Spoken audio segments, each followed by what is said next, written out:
హర్యానాలోని గురుగ్రామ్లో ఒక దారుణమైన సంఘటన జరిగింది. రాధికా యాదవ్ అనే 25 సంవత్సరాల అమ్మాయి అక్కడ చాలా popular tennis player. State level champion అయిన ఈమె ఒకసారి షోల్డర్ ఇంజరీ అవ్వడంతో ఆట ఆడడం ఆపేసింది. కానీ ఆమె తన జీవితం అక్కడితో ఆగిపోకూడదని స్వంతంగా ఓ టెన్నిస్ అకాడమీ ప్రారంభించింది. కానీ మొన్న జూలై 10వ తారీఖు ఆమె నాన్నగారు ఆమెను ఇంట్లో వంట చేస్తుండగా రివాల్వర్తో కాల్చి చంపేశాడు.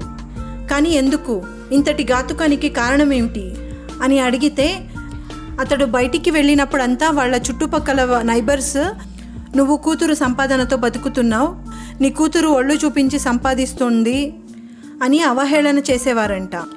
ఈ మాటల్ని తట్టుకోలేక ఆయన కూతురికి చాలాసార్లు ఇలా రీల్స్ పెట్టద్దు, అకాడమీ మూసేయి, ఆ సంపాదన మనకే మొద్దు అని చాలాసార్లు గొడవ పడ్డారంట. కానీ అందుకు రాధిక, ఇది నా ప్రొఫెషన్, నేను మానుకోలేను అని చెప్పిందంట. అందుకు కోపం చేసుకున్న తండ్రి తుపాకీతో కాల్చి చంపేశాడు.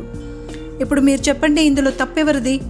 ఆ అమ్మాయిదా, లేక వాళ్ళ నాన్నదా, లేక సొసైటీదా? మీ అభిప్రాయాన్ని కామెంట్ చేయండి.